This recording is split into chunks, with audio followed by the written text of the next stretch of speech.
Yo! What is up mga katropa? It's a good day! Yup! Meron na naman tayong isang tripping ngayon na ating gagawin sa ating vlog. So, nagustuhan nyo ba ang ating vlog nung past day or kahapon? Yes! Baka ito ay isang bugtong na sinagutan ng mga ating mga kaklase, mga katropa. At yun, at ngayon, hindi muna tayo magbubugtong-bugtong-bugtungan sa ating mga vlog dahil ngayon, ipapakita ko sa inyo ano ang laman ng aking bag. So,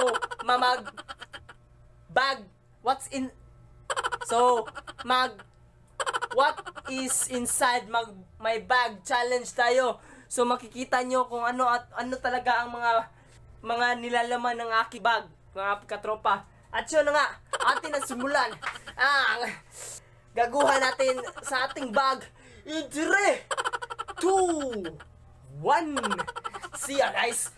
Woo!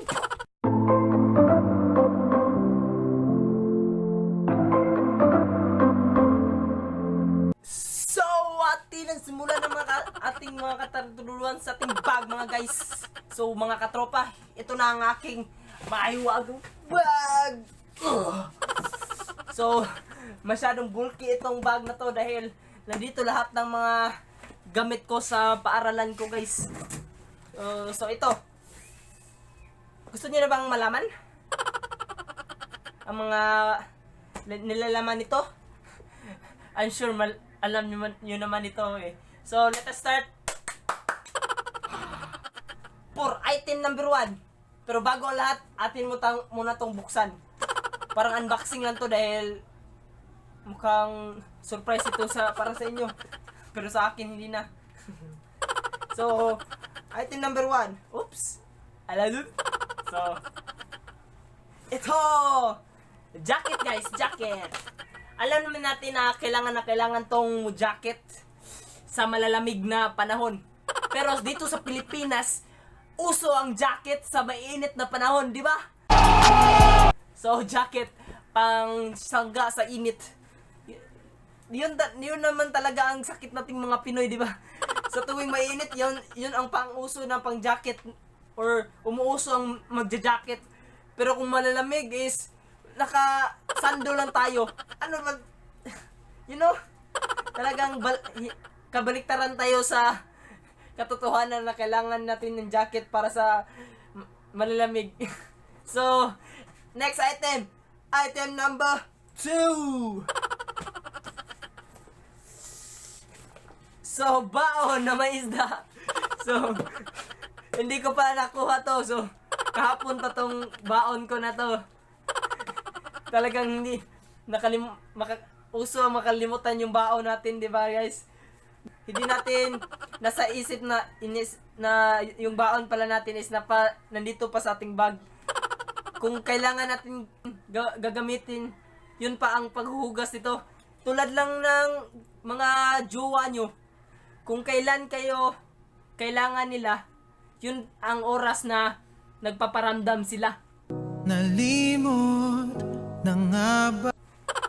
Yun naman to. So, let's go, move on to item number 3. So, mukhang marami tong item na to.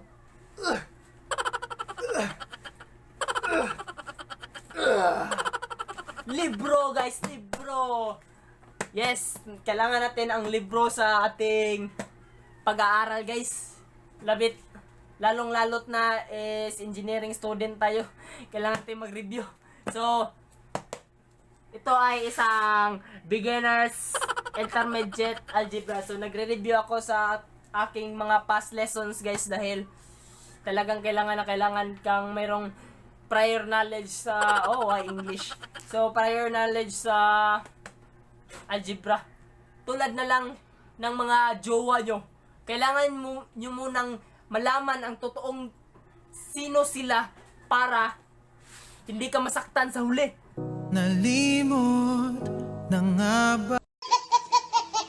To item number 4. Item number 4. So, let's go. Another One is mga libro again. So, marami akong libro. So, ito review book dito. Meron itong mga answer, mga questionnaires. At ito, libro din. Oh, ito, So, yan ang kagwapo ko. So, ito, sa chemistry namin to. So, move on. Tapos na ako mag-move. So, let's go. Move to na item number 3. So, let's see. Calculator. Yes, bilang engineer, kailangan talaga natin ang calculator. Ika pa nga sa aking maestro or aking teacher sa calculus na Sir Narvios. Sir, shout out sa inyo. So, ito ay ang asawa ng mga engineer. Dahil araw-araw or gabi-gab, kahit anong oras, ginagamit mo to. Yun. Get it? Nagets nyo? Di ba? Asawa natin to. So, let's move on to item number 6. Ano tawag to? Binder. Yes, notebook to ng mga ng mga college. Hindi. Yes, ito na ang mga notebook ng college, guys. Hindi na yung mga 80 leaves at mga 40 leaves na ginagamit noon na lalong-lalo na hindi naman talaga kailangan ng kuwan dahil may technology na tayo sa college.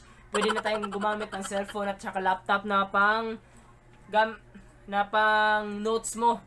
Pero mas maigi kung meron kang nito dahil mga clue words or mga important things is i-write na lang mo at saka mas madaling makita kung ano ang mga important things na kailangan mong malaman. So kaya importante din ang notebook sa college, guys, dahil dito mo makikita ang iyong future. Item number 7, guys. So ito at ito mga assignments yan, maraming assignments. So hindi naman talaga mawawala sa atin yung sa buhay ng estudyante ang assignments, di ba, guys?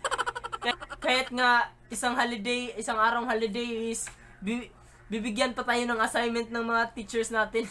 Talagang ano ba to? Nag-aaral pa rin kami kahit na holiday, di ba? So sinong makarelate dyan, guys? Alam niyo mal, talagang assignment is assignment talaga na kailangan natin asiran or sagutan. Item number 8.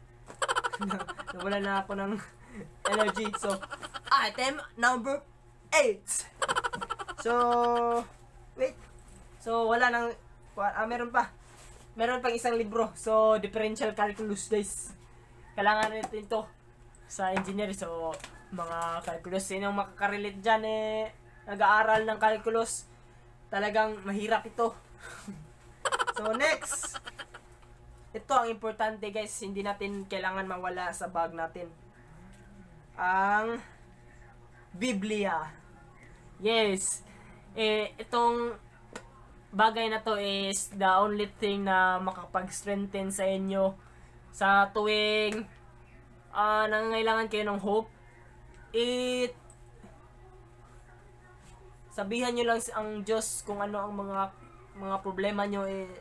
Bibigyan talaga kayo ng knowledge or understanding kung paano ma-resolve ang inyong mga problema. So, never forget to have a Bible on your bag sa tuwing lalakad kayo dahil ito din ang magprotekta sa inyo dahil nandyan si God, di ba? USB. So, talaga importante din ang USB. Memory to na kailangan mong alam naman natin kung anong USB, pero sa hindi nakakaalam, memory to para sa gamit, para pang store ng memory or mga knowledge mo. Pwede mo rin i-store ang jowa mo dito para hindi nila makalimutan na meron pa silang jowa na naghintay sa kanila. Nalimot na nga ba? Sa gilid na tayo, malapit na tayo matapos. Item number 10, mga panulat.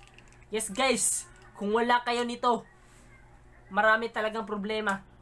Kung wala kayong ballpen, wala kayong mga panulat, wala kayong grado, or wala kayong score, wala kayong notes, kung wala kayong mga grado sa hindi kayo magkakahanap ng trabaho. Kung wala kayong trabaho, wala kayong pera. Kung wala kayong pera, wala kayong pagkain.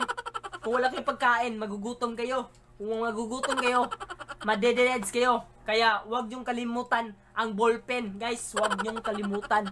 Mas maigi pang kalimutan niyo na lang yung mga jowa niyong naghanap ng iba.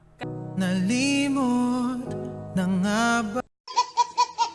Kaysa yung ballpen. So, item number 11. Perfume, guys, perfume. Ang gamit ko na perfume is Inspired. So, talagang maganda tong perfume na to, long lasting. So, kung sino mang gumagamit ito, talagang makakarelate nito. So, bumili kayo nito na Inspired. Maganda tong perfume na to, guys. Mas mabuti pang perfume, long lasting, kaysa sa mga jowa nyo. Everlasting nga, wala na nga. Nalimot na nga ba? Panulat pa rin, highlighter. So, gamit ng highlighter is pang-highlight sa mga importanteng detalye tulad ng mga mansary at anniversary nyo na nakalimutan na lang niya. Nalimot na nga ba? I-highlight nyo kaya yun. Oh, yun, that's all. Thank you. Wala na tayong mga bagay sa ating bag. So, yun ang mga bagay-bagay sa aking bagays na araw-araw dinadala ko yun kahit mabigat, dahil importante yun. Tulad lang yung jowa nyo, kahit mabigat, nabibigatan na kayo, is dinadala nyo pa rin. Nalimot na nga ba?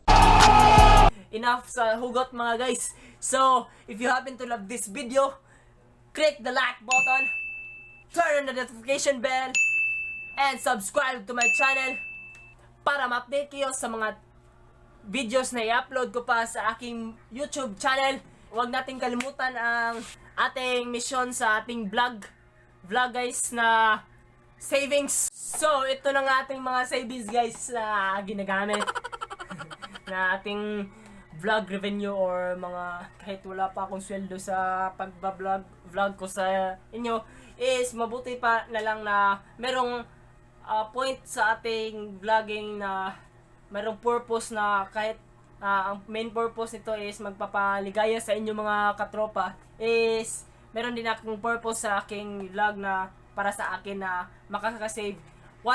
Remember, guys, sa ating deal sa unang vlog ko na 1 vlog per day is 20 pesos na savings sa araw-araw. So, yun na nga, guys.